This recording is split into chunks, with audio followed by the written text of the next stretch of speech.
নমস্কাৰ, সকলোকে স্বাগতম জনাই আৰম্ভ কৰিবলৈ লৈছোঁ আজিৰ কাহিনী চৌগৰৰ বাঘিনী। এই কাহিনীটো মই তেনেকৈ কৈ যাম যিদৰে জিম কোৰ্বেট চাহাবে কৈ গৈছে, তাত কোনো ধৰণৰ সাল সলনি নকৰোঁ, কাৰণ এই কাহিনীবোৰ তেওঁ কোৱা ধৰণে নক'লে বুজি পোৱাত অলপ প্ৰব্লেম হয়। সেইদৰে তেওঁ কোৱাৰ দৰে কৈ গ'লে আপোনালোকে বুজি পোৱাটো নিশ্চয় সুবিধা হ'ব।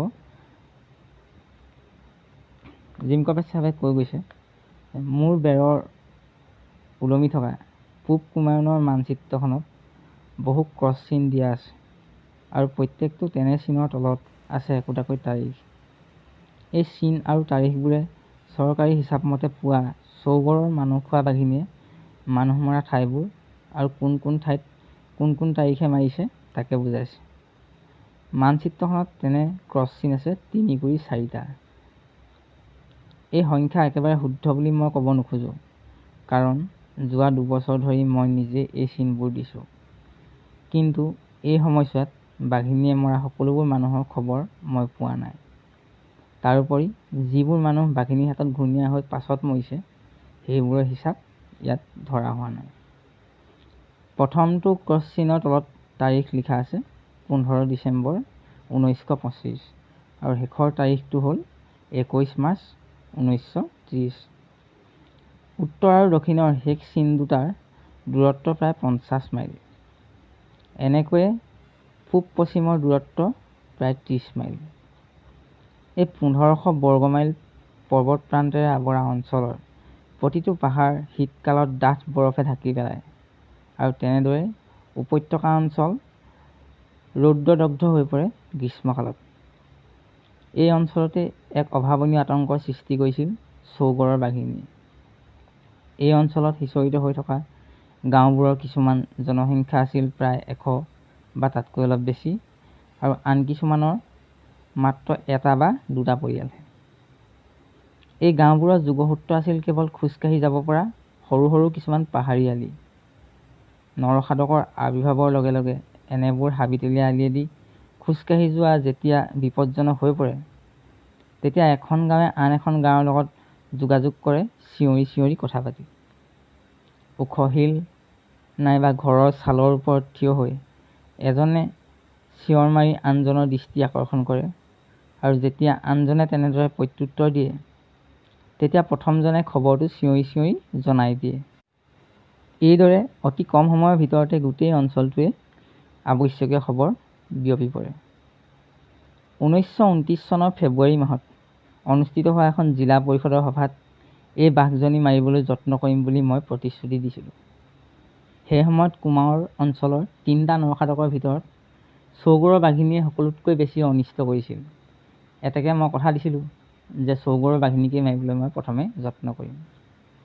ক্ৰছ চিন আৰু তাৰিখযুক্ত যিখন মানচিত্ৰ চৰকাৰে মোক দিছিল, তাৰ পৰা দেখা গ'ল যে কালা আগৰ পাহাৰৰ পূব আৰু উত্তৰ ফালৰ গাঁওবোৰতেই বাঘৰ উৎপাত সকলোতকৈ বেছি। এই পাহাৰ শ্ৰেণী প্ৰায় 40 মাইল দীঘল, 8500 ফুট ওখ আৰু ওপৰৰ অংশ গভীৰ অৰণ্যৰে ভৰা।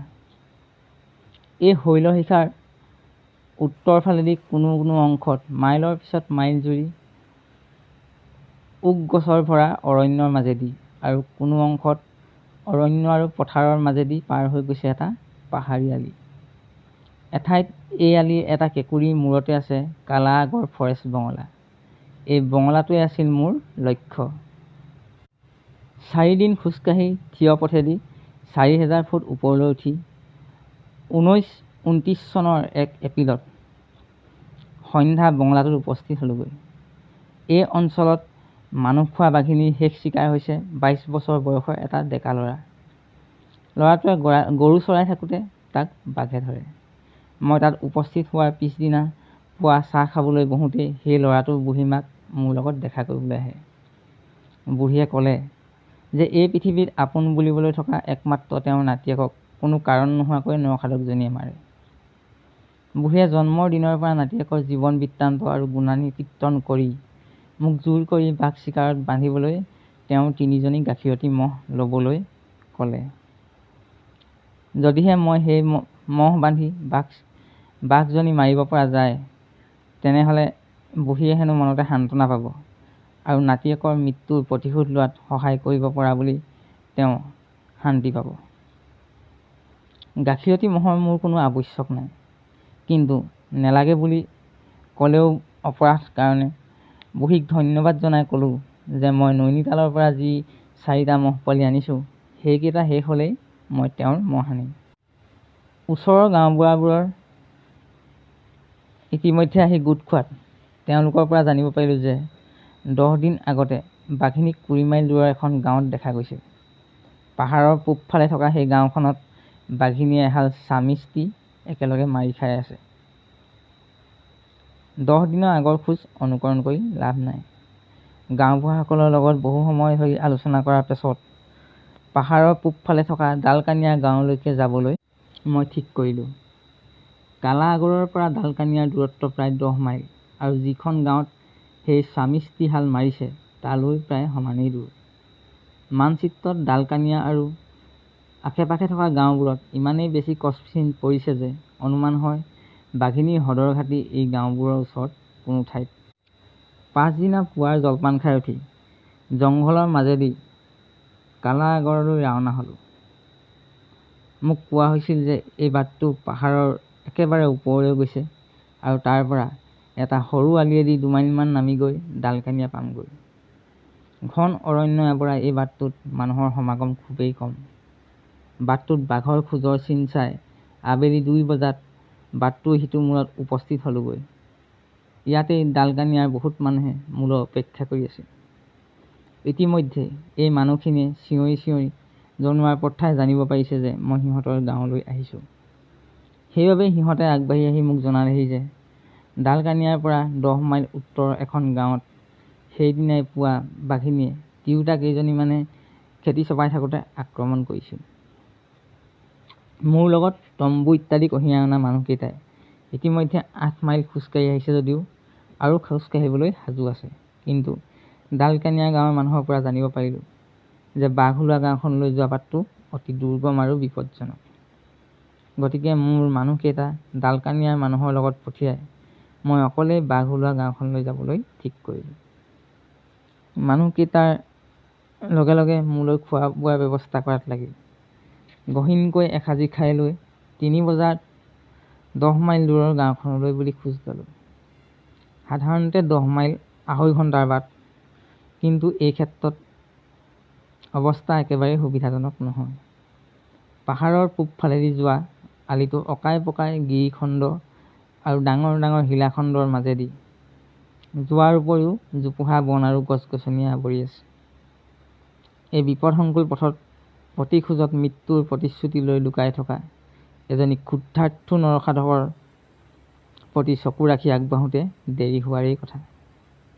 মোৰ লক্ষ্যস্থললৈ আৰু কেইবা মাইলো আছে, যদিও লহিয়াই অহা বেলিলৈ চাই ঠিক কৰিলোঁ যে আৰু আগবঢ়া উচিত নহয়। অন্য যিকোনো ঠাইতেই মুকলি আকাশৰ তলত শুকান পাতৰ বিচনাত শোৱাৰ নিশ্চয় আৰামৰ হ'লহেঁতেন, কিন্তু ইয়াত তেনে কৰা মানে নিশ্চিত এক বিভৎস মৃত্যুক আঁকোৱালি লোৱা। বহুত দিনৰ অভ্যাসৰ ফলত কোনো এজোপা গছৰ ডালত ৰাতিটো অতিবাহিত কৰাৰ মই অভ্যস্ত হৈ পৰিছিলোঁ। সেইদিনা ওখ গছত উঠি ৰাইফলটো ডালত বান্ধি তাতে শুই পৰিলোঁ। কিন্তু কেইঘণ্টামানৰ পাছতেই গছজোপাৰ তলত কেইটামান বনৰীয়া জন্তুৰ খচমচনিত সাৰ পালোঁ।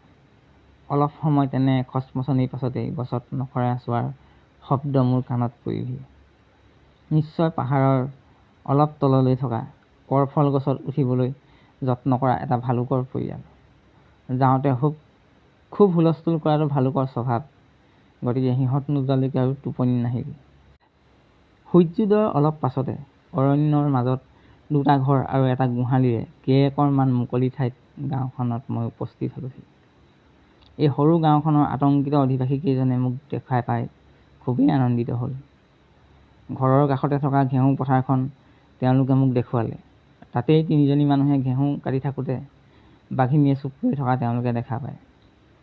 যিটো মানুহে প্ৰথমে বাঘিনীয়ে চুপ লৈ থকা দেখা পাইছিল তেওঁ মোক ক'লে যে বাঘিনী হাবিৰ ফালে ঘূৰি যোৱাত আৰু এটা বাঘ আহি লগ লাগে আৰু 2টা লগ লাগি পাহাৰৰ তলৰ উপত্যকাটোৰ ফালেলৈ নামি যায়গৈ।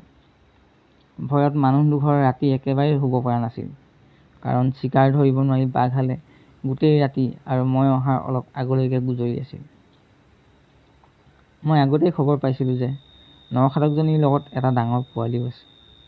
আজি এই দুটা বাঘৰ কথা তাৰে পৰাই প্ৰমাণ পোৱা গ'ল। আমাৰ এই পাহাৰী মানুহবোৰ বৰ অতিথিপৰায়ণ। তেওঁলোকে যেতিয়া শুনিলে যে মই গোটেই ৰাতি জংঘলতে কটাইছোঁ আৰু মোৰ তম্বু ডালকানিয়াত এৰি আহিছোঁ, তেতিয়া তেওঁলোকে মোৰ বাবে কিছু খোৱা বস্তু ব্যৱস্থা কৰিবলৈ অনুমতি বিচাৰিলে। মোৰ বাবে খোৱা ব্যৱস্থা কৰিবলৈ গ'লে তেওঁলোকৰ নিজৰে অসুবিধা হ'ব, সেইবুলি জানি কেৱল একাপ চাহ আনিবলৈ গ'লোঁ। কিন্তু গাঁৱত চাহ কৰাৰ সুবিধা নথকাত তেওঁলোকে আনি দিলে গুলগুলা, অতিৰিক্ত মিঠা এগিলাচ গাখীৰ। অভ্যাস থাকিলে এই বস্তুটো খাই একেবাৰে বেয়া নালাগে।